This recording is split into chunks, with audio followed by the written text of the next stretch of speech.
How to become financially independent. Here's number one. First of all, you got to have the right philosophy. Now, let me give you a couple of philosophies to consider. Here's the first one. It's called the philosophy of the poor. Poor people usually spend their money and invest what's left. That's the philosophy of the poor.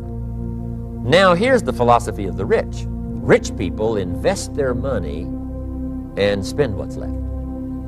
And here's the startling answer. It really doesn't matter what the amount is. What's most important is not the amount. What's really important is the philosophy. So I would ask you to adopt this philosophy. And I've got a little formula that I'm going to share with you. Now, what should a child do with $1? Here's one opinion. It's only a child and it's only $1. What difference does it make? Well, in my opinion, it makes all the difference in the world. A person's economic future starts with a child with $1. Somebody says, oh no, you're only young once, let him spend it all. Well, when would you hope that would stop? Somebody says, well, wait till he's 50 and broke like me and then he'll learn. Well, no, we don't want to wait that long. So what should a child do with $1? Here's the simple premise to begin with. Don't spend it all. And if a child wants to spend the whole $1, you got to say, hey, don't spend it all. They'll say, why not? It's my $1, I earned it. You say, I know you earned it, but don't spend it all. They'll still say, why not? Say, let me show you why not. So you put them in your car, take them to the other side of town, and show them where people live that spend the whole $1. Just drive them around. Kids learn best by visual. Just drive around and say, would you like to live here? Kid says, no. Would you like to live like these people live? Kid says, no, no. Then you can't spend the whole $1. So, kids will get the message. So, take them to the other side of town and show them around, unless you already live there, and then just show them around. Anyway, don't spend the whole $1. Now, let me give you my best view of what to do with $1. Here's my first bit of advice. Never spend more than 70 cents. Never spend more than 70 cents. Now, you got to pick some number, and the number you pick is going to be determined by your philosophy. It's going to be determined by what you've been taught or your experience teaching yourself. When I first met my teacher, Mr. Schoaf, I was at about 110% of each $1. And then I learned a whole better formula for financial independence. Number one, don't spend more than 70 cents. Now, kids say to me, well, okay, what do I do with the other 30 cents? And here's what I teach them. 10 cents for charity. We're helping people that can't help themselves. 10 cents to support worthy projects. Projects that you feel good about. 10 cents out of every $1. It's called being generous. Now, in my opinion, nothing teaches us character better than generosity. No class, no teacher, no book teaches character better than generosity. And the best time to start is when the amounts are small, because when the amounts get larger, sometimes it's a little more difficult. Giving 100,000 out of 1,000,000, someone says, oh, if I had 1,000,000, I'd give 100,000. I'm not sure. That's a lot of money. So the time to start is when the amounts are small. 10 cents out of the $1. Okay, next 10 cents I call active capital. Active capital means do something to make a profit. Active capital. Set aside a portion of your income. Wages are okay, but I'm telling you, wages will make you a living. Profits will make you a fortune. So set aside part of your income as capital, called active capital. Any kind of project you can possibly think of, you can possibly come up with. Then you must jot this down if you're taking notes. Profits are better than wages. And then there's no limit to profits, and they can double and triple and quadruple. There's no limit. It's incredible how fast profits can grow. So profits are better than wages. Wages make you a living, profits make you a fortune. Now, the third 10 cents is vitally important. I call it passive capital. Capital you let somebody else use. A financial institution, stocks and bonds, mutual funds, whatever. Let someone else use it, you furnish the money, They use it to make a profit, but they pay you for the use of it, called interest.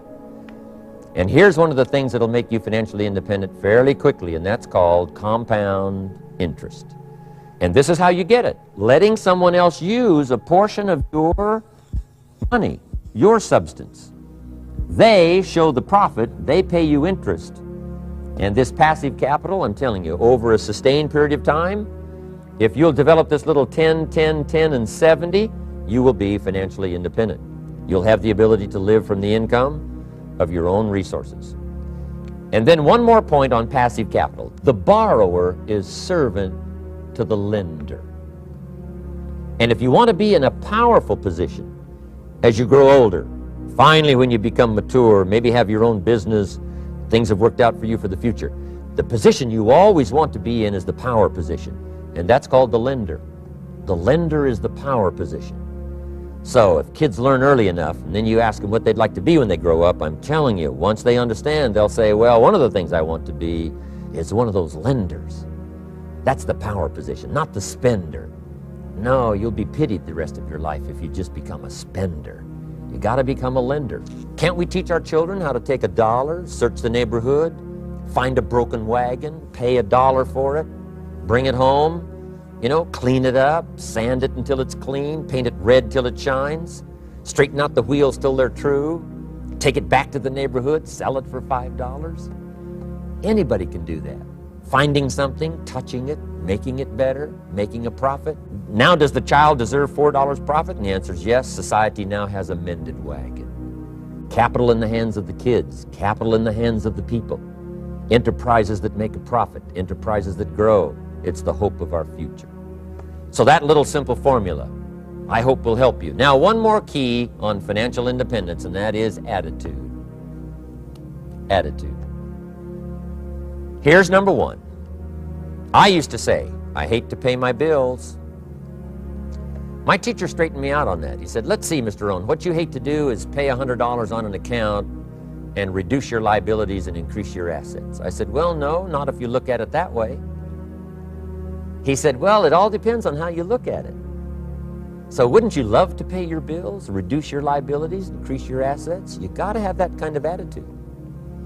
I found out the same attitude about taxes. I used to say, I hate to pay my taxes. And Mr. Shove said, well, that's one way to live. But don't you understand? Taxes is how we care and feed the goose that lays the golden eggs. Wouldn't you want to do your share? Someone says, yes, but the goose eats too much. Probably true. But hey, we all eat too much. We all need to go on a diet. Better a fat goose than no goose. So I finally became a happy taxpayer. Now, I think taxes are too high, so I'm working to get taxes lowered for our economic future.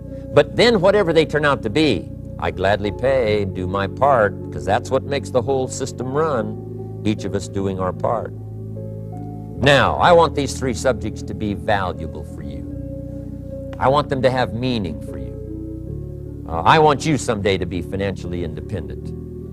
I want you to have the personal development so that you feel good about yourself. If I had a chance to meet you someday, I'd like to have you show me the list of goals that you got started and say, Mr. Rohn, here's some I've already checked off. Here's the books I'm reading. Here's what's happened. I'm developing the skills. I'm better this year than I was last year. I've got more self-confidence. My skills are developing. That's what I want for you, and that's why I took the time to come and share in this video message with you. I do seminars all around the world, but this is one way that I can reach out and touch you in case you can't come to my seminars, wherever I am. Maybe this video will reach you somewhere, and it'll have an impact on your life. And what I'd like to do is later hear about it, a letter, phone call, or to have a chance to meet you in person. And now I'd like to leave you with these 4 questions called questions to ponder. These questions were valuable for me, and I want to make them valuable for you. Here's the first one: why? We all ask why we should work this hard. Why take that many classes? Why go to school that many years? You know, why take the notes? Why read the books? Why work that hard? Why put yourself through the push-ups and the disciplines? Why? Good question, why? Best answer to why, I think, is the second question. Why not? Why not see how many books you can read, how many classes you can take, how many skills you can develop? Why not see how valuable you can become to the marketplace and to your friends and to your family?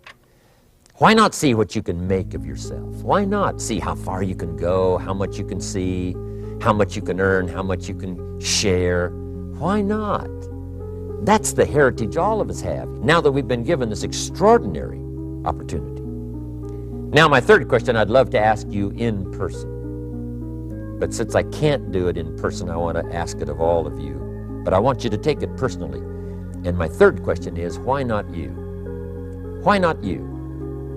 With good self-esteem. Why not you starting to change and setting goals? Why not you starting to make progress toward financial independence? If I can do it, you can do it. I wished I had a lot more testimonials here today besides mine. A whole steady stream that would come by and tell you their story. Someone who started with nothing, finally run a big enterprise. A mother who was on welfare, now she owns her own business. In addition to my story, I wish I had a lot more. And if all of them told their story, guess how they would probably wind up their story? They'd probably say, just like me, why not you? If we can read, you can read. If we can change, you can change. If we can figure it out, you can figure it out. If we can turn it around, you can turn it around. There isn't anything you can't accomplish. That's what those testimonials would say. And so I want to say it to you personally. Why not you? You've got the brains, you've got the stamina, you've got the vitality, you've got the interest, you've got your life ahead of you, you've got the future. You can do it. If anybody can do it, you can do it. If one of us can do it, hey, we all can do it. And now here's my last question. Why not now?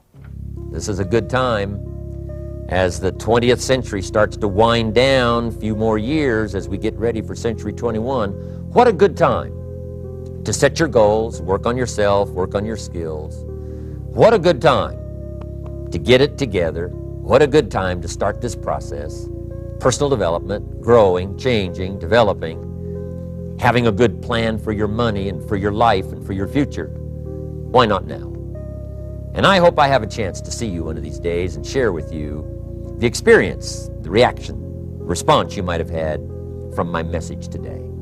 And until I get a chance to see you on this side of the world or the other side of the world, in some school or some seminar, I want all that I have gotten to be yours and much, much more. God bless. Goodbye.